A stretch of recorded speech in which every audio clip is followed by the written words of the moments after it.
Hey there, guys. It is Rapmark here.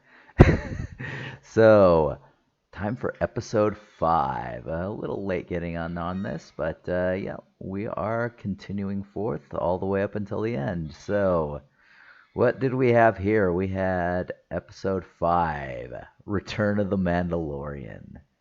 And whoo, this was a good one. I thoroughly enjoyed this. Here's the problem though is that I don't know if I can rate this as a Book of Boba Fett thing. So needless to say, Boba Fett makes absolutely zero appearance in this episode. The only thing of that world that you actually see is when Fennec shows up, which I was okay with because Fennec is a character I actually like when it comes to the underworld. so, but yeah, we see the return of Din Djarin, the Mandalorian that we've been following for 2 seasons, and a third season is going to be coming out. So that was very exciting. Um, and this felt like a really a really good episode. I wouldn't say it was top tier. I mean, even if it was in the Mandalorian, but it was still really good. Um, but again, it's just like really hard because if you try to, I'll be honest, like trying to rate this as a Boba Fett episode, it's just like this gets huge high marks, highest marks ever in the universe because everything else so far just looks worse, which is a problem. Uh, and then looking at it as a Mandalorian thing, like it's very fillerish for this thing. But then like that's a complaint I kind of have with this whole series so far. We'll see how it goes from here. Um, but yeah, so let's get to it. I mean, it literally starts off with Din just murdering a bunch of I forget what species they are. Um, but yeah, he goes into a base of theirs to chase a bounty, and he just freaking annihilates everyone. He gets out his dark saber. He doesn't quite know how to use it though, so he does injure himself, and it is kind of slow, sluggish. But I mean, he is still annihilating people while he is being shot at. He's being punched. He is. It's an amazing fight scene. Like I absolutely loved it. And then the leader, the person he's got the bounty on, he straight up murders him by chopping him in half with the dark saber. Just like okay. It was probably one of the more violent deaths we've seen so far in a Disney thing because man, it was brutal. And then he cuts his head off and puts his head in a bag. Uh, so yeah, it was that was fun in that it showed like concept on I think what most people were hoping that this series would be like, and it didn't turn out that way, obviously, which is unfortunate. But again, it just sucks that the Mandalorian kind of had to come and pick it up and actually do that because I absolutely loved watching him do that. And then the very next thing you go is you go to this sort of like ring world, like Halo-esque ring world. And I mean, it's sci-fi. Like things like that have existed in sci-fi before. Halo is not the end-all be-all when it comes to ring worlds, but that's what most people would associate it with. But it's very sci-fi. There's very different iterations of set a ring world all over sci-fi. So whatever. But yeah, and so he delivers this his bounty, and again, it just shows like how badass a Mandalorian is. Like he just keeps fighting, and then he doesn't take any shit from his employer.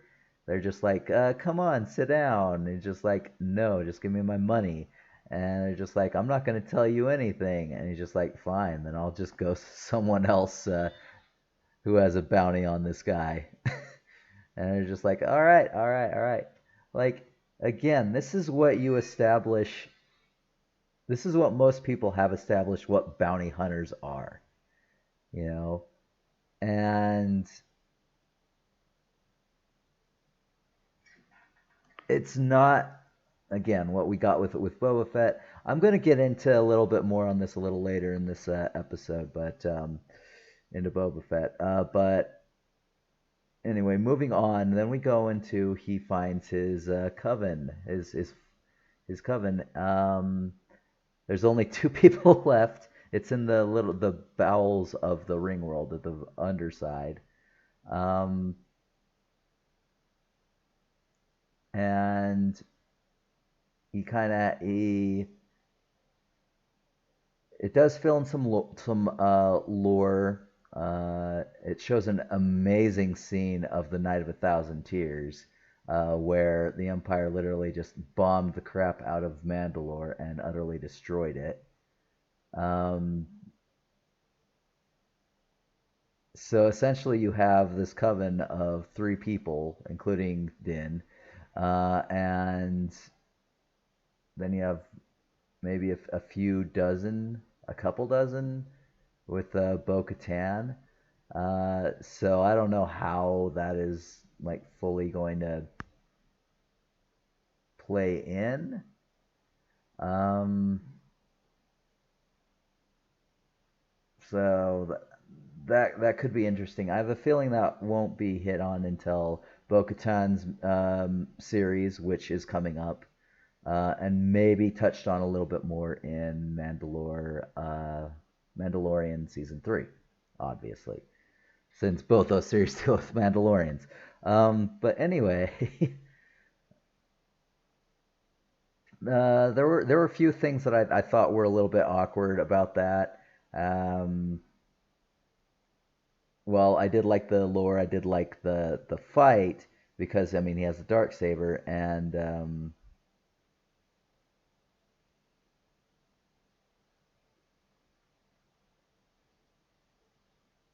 the other Mandalorian, a big one. He is I think it's Tazvila something Vizsla. Um, which, if you've read Clone Wars, you know who the Vizsla clan is. They're very old school, very embracing of the violent side, and I'm guessing that this tribe, I guess, was something that was set up like after the big exile of Death Watch and the fanatical Mandalorians who went against I forget her name, but Bo-Katan's sister. And so yeah,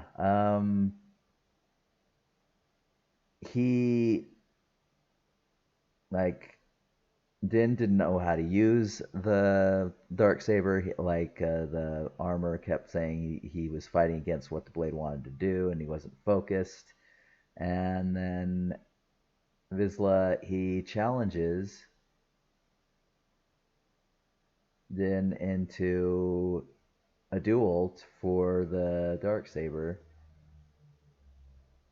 largely based on his ancestor, who was the creator of the Darksaber, a Tar Vizsla, like about 1,000 years ago, something like that. And so they fight, and Din loses the Darksaber, but he keeps on fighting, and then he finally gets up on Vizsla with the viral blade to his neck.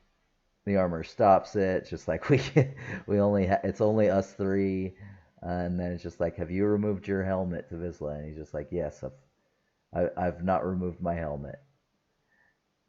And then when he asked in, he has no response, and asks him again, and it's just like, you have to You have to answer. And so he says, yes, he did. And so he's immediately exiled from the tribe. He's no longer a Mandalorian according to uh, this religious sect.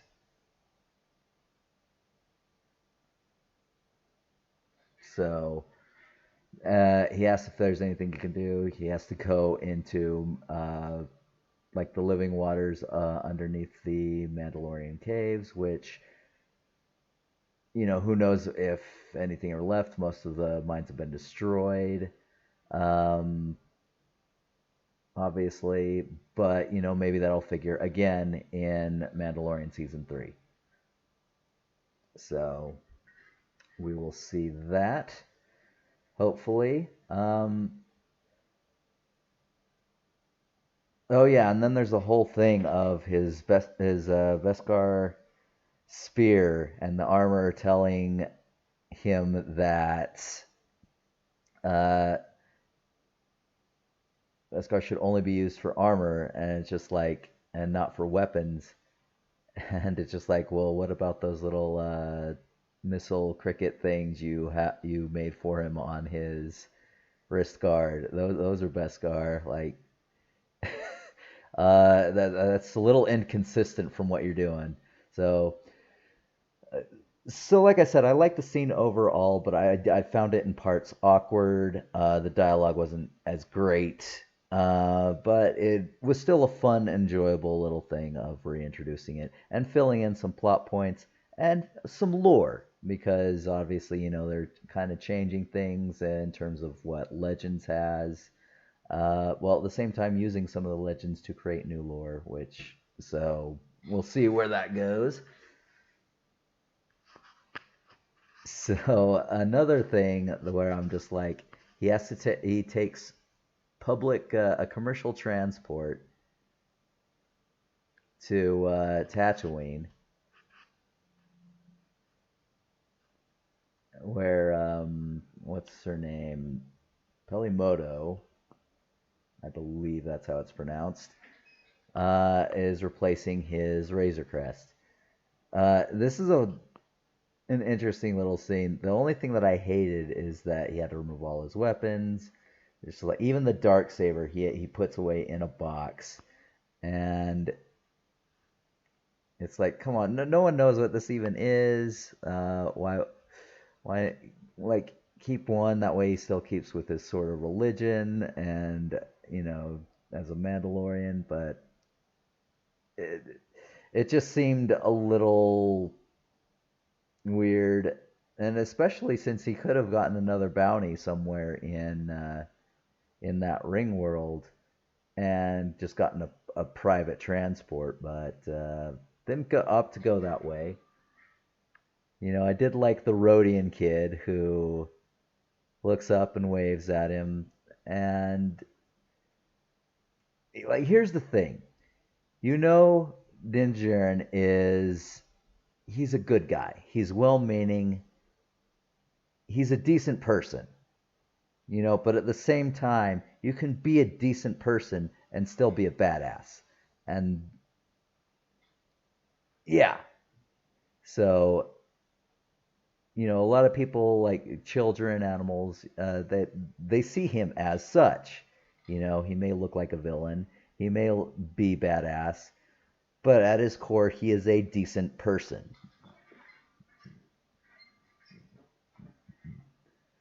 And so anyway, on Tatooine, he goes and she's got an old N1 starfighter. So if you remember from the prequel, the very first movie of the prequel series, an N1 starfighter from Naboo.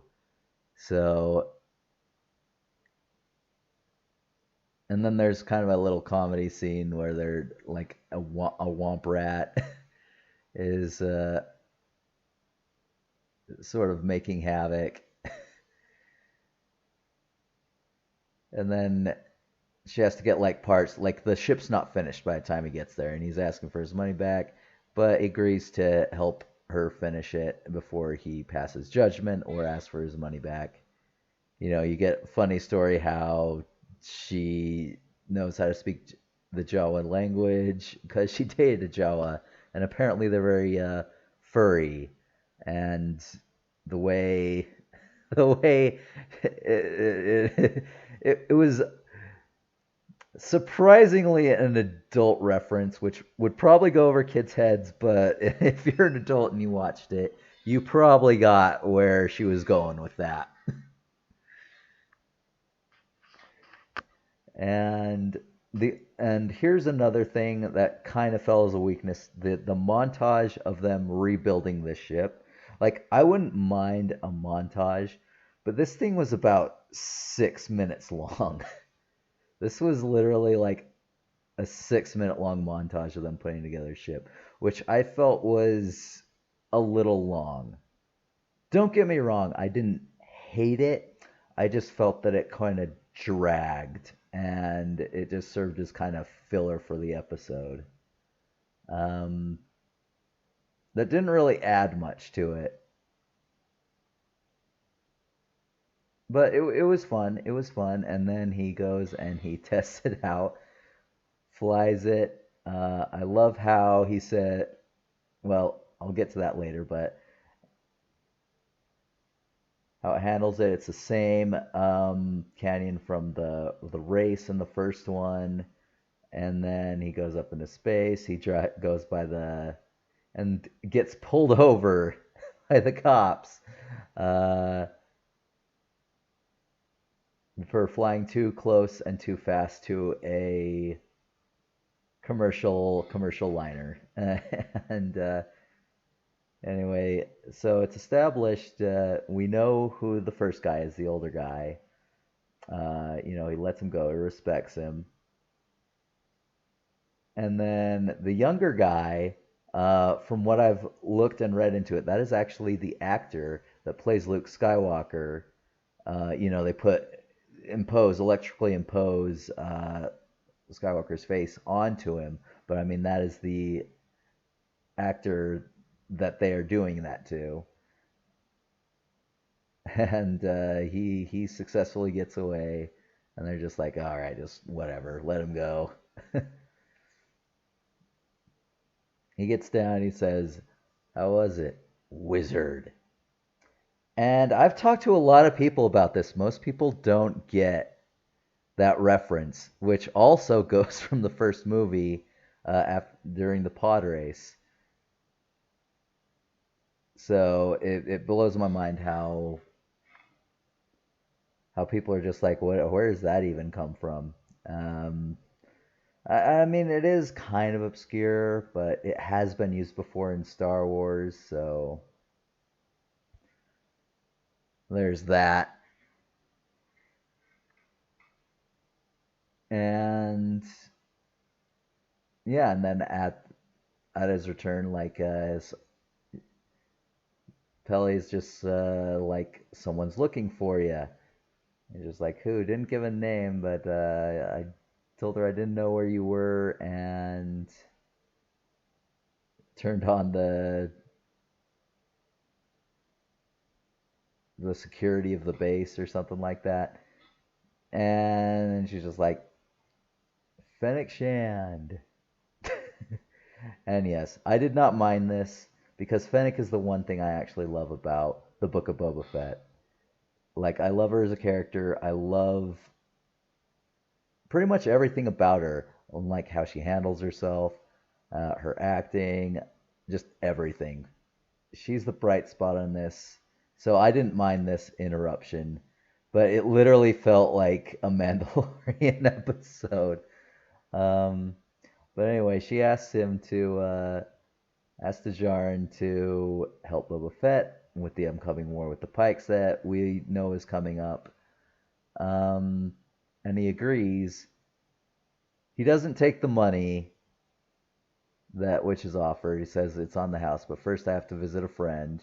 And you know it's going to be Grogu because with the Beskar spear, the armor melted it down, started making little ringlets. So I think it's going to be some sort of like chain mail for him because it's all wrapped up in a little package, fairly compact. I do like how on N1 starfighter, the where the astromech port is, there's a dome over it so that you know that Grogu can, be in there with him, and that's super fun.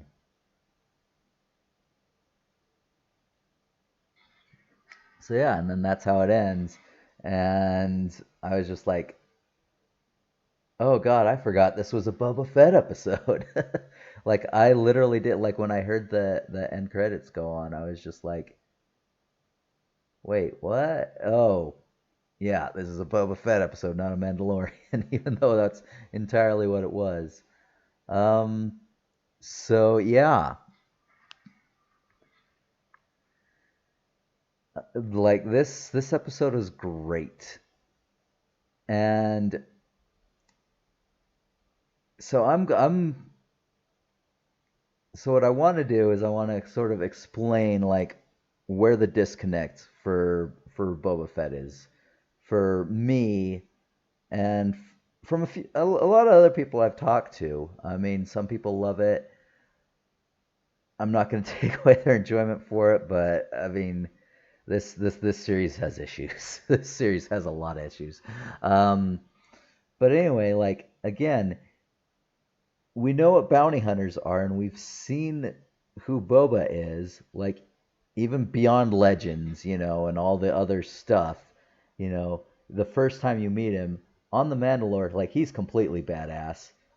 He kills a bunch of people in a number of manner of ways, a bunch of stormtroopers and droids. And then at the end of it,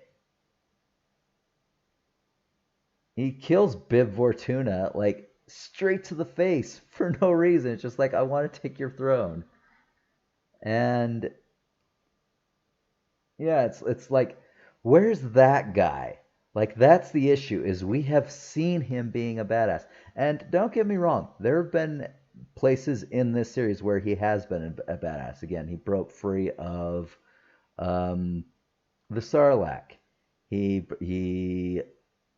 took out an entire biker gang in a bar.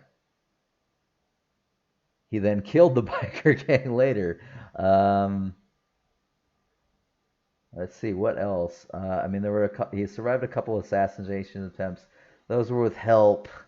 I mean, those weren't also great. Some of them were pretty bad. Um,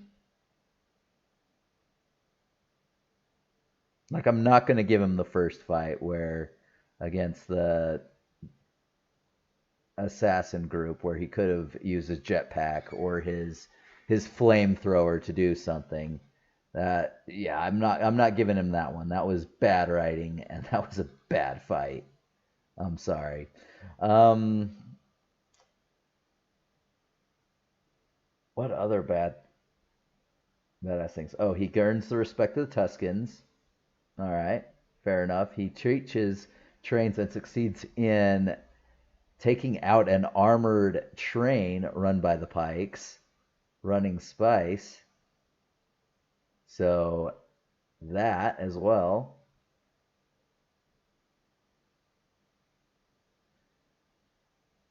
And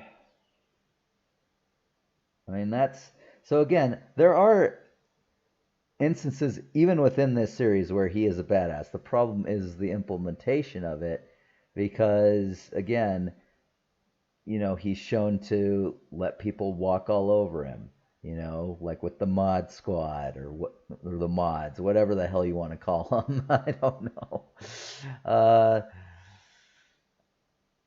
like how he is nice to them even though they're like trying to give him attitude and it looks like they want to fight him like at first. And then you have like him yelling at Fennec for showing a gun while trying to see the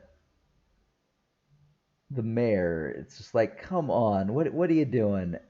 And then the one time and then when he yells at her again for essentially saving both him and his ship from his own stupidity of flying the fucking Slave One into the Sarlacc pit. It's just, and these are just a few things.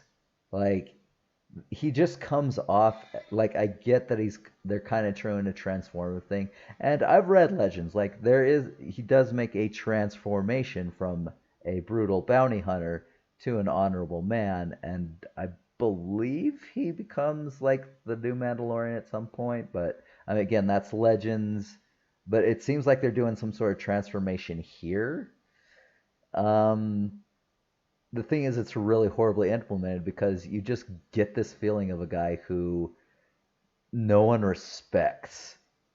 Like, again, he seems weak in front of the sub bosses, like asking permission.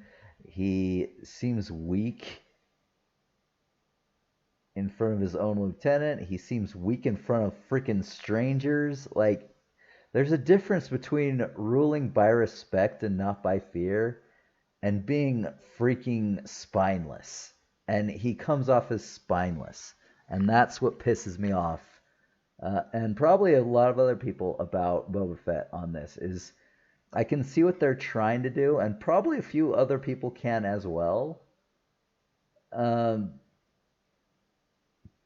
but they're just executing it really horribly, and it's really sad, and it makes me really mad because, again, like, Din Djarin is proof of concept of how amazing this franchise could have been. Because, again, he's badass, but at his core, you know he is a decent person. You don't have to rule with respect by being gutless. You can still be a badass and still rule with respect and not fear. So, I don't know. So, what am I giving this one? I'm going to give this one a 9 out of 10. This thing was so close to the 10 out of 10. The things that didn't do, like the very long montage of rebuilding the Starfighter. Um, when Din was in with the Coven again, some of the dialogue like just seemed a bit awkward, and some things just seemed forward. It didn't seem as smooth, I guess, dialogue wise. But for the most part, I absolutely loved this episode, which again is a problem because it makes everything before this just seem worse because of how good it is. And the fact that it has almost nothing to do with Boba Fett. So yeah, it's really unfortunate. They have 2 more episodes, and I still haven't watched them yet. But we're gonna see how how they manage to pull this out of their hat because oh my god,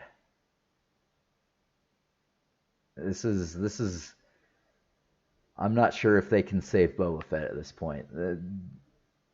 The series itself, I mean, I'm honestly hoping it's a miniseries and that it's just sort of filler content between Mandalorian season 2 and 3. But anyway, there's my thoughts. 9 out of 10. Great episode. Loved it. Can't wait for the next one. So until then, I will see you guys next time. Ugh. See ya.